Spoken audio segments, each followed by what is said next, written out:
jàngal na fi benn xale ci daara ji booba daara ji day doog a ubbi xale bi ne xel lool teel fee mokkal ñeent fukki xisib waaye bi muy ñëw ci man di jàng moom rek a ànd mu ñëw ne damaa bëgg a jàng man it ma téye ko muy jàng di téye àlliwa ji du noppi mukk te tarewul xale bi mokkal fi ñeent fukki xisib yu gaaw rafet lool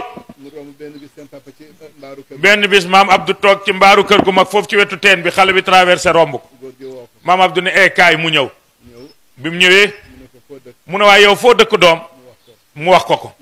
kuy sa wayjur mu wax ko ko foo ne mu ne ci Pape Serigne Mbaye foo toll mu ne wala tujaadiloo foo jógee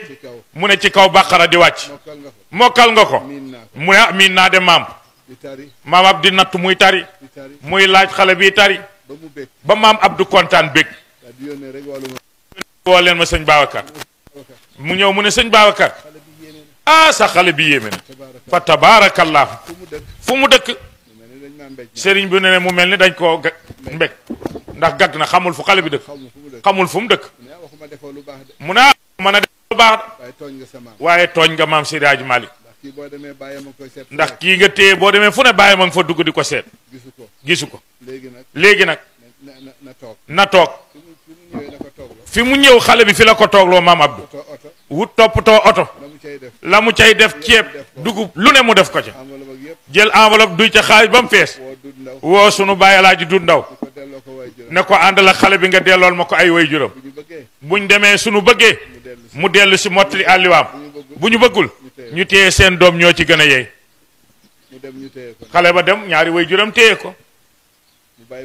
mu bàyyi ba ci ëllëg sa mu woolu ko mu ñëw mu ne ko waa sëñ Babacar ak li nga def ci xale bi yëpp ci alxuraan waaye yow bu xale bi dee woon say loxo yow kan nga fan nga koy delloo ji ndax yow xamoo ay way juram xamoo fu mu jógee te boo ko suulee ay way juram di ko seet di ko wër ba far ko fekki yowmal qiyaamati yow boo demee ci kanam yàlla looy lay yàlla أعوذ بالله من الشيطان الرجيم بسم الله الرحمن الرحيم الحمد لله رب العالمين الرحمن الرحيم ملك يوم الدين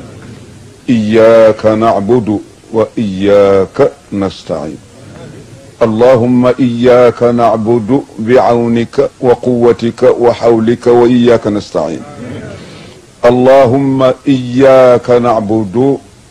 بعونك وحولك وقوتك وتوفيقك وتيسيرك وإياك نستعين اهدنا الصراط المستقيم صراط الذين أنعمت عليهم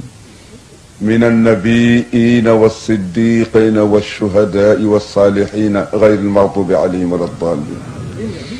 اللهم أنت أمرتنا بدعائك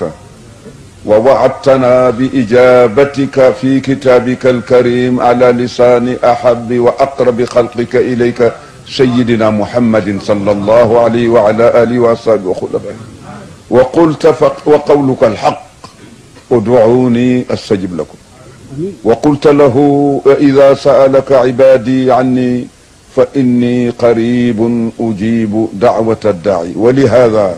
مددنا إليك أكف الضراعة والابتهال إليك لا تجرؤا عليك يا أرحم الراحمين يا رب العالمين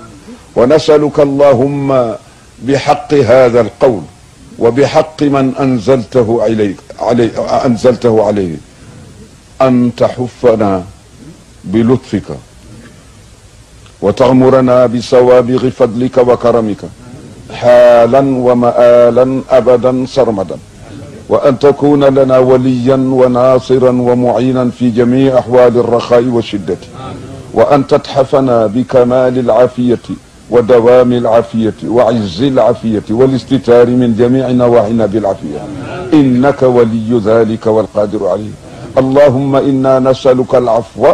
والعافية ومصاحبة ألطافك الخفية في جميع تقلباتنا سبحانك اللهم ما أعظمك وبحالنا ما أعلمك وعلى فرجنا ما أقدرك أنت ثقتنا ورجاؤنا اللهم اجعل حسن ظننا فيك غفران ذنوبنا وستر عيوبنا ومحو زلاتنا وقضاء حوائجنا وشفاء أمراضنا وتأليف قلوبنا وتوحيد كلمتنا وتصفية صفوفنا بمحض الفضل والجود والكرم. ونسألك اللهم أن تعاملنا وموتانا بالعفو والغفران والرضوان ودخول الجنة غدا بعد أعمار طويلة بلا حساب ولا عتاب ولا مناقشة ولا مطالبة برحمتك يا أرحم الراحمين. اللهم عدنا من عبادك الذين تقول لهم غدا تفضلا وتكرما منك بجاه أحب خلقك إليك سيدنا محمد صلى الله عليه وسلم. هذه دار كرامتي يا عبادي ادخلوها بسلام آمين. ربنا لا تواخذنا إن نسينا أو أخطأنا. ربنا لا تواخذنا إن نسينا أو أخطأنا. ربنا لا تواخذنا إن نسينا أو أخطأنا. ربنا ولا تحمل علينا إصرا كما حملته على الذين من قبلنا. ربنا ولا تحملنا ما لا طاقة لنا به. واعف عنا واغفر لنا وارحمنا أنت مولانا فانصرنا على القوم الكافرين.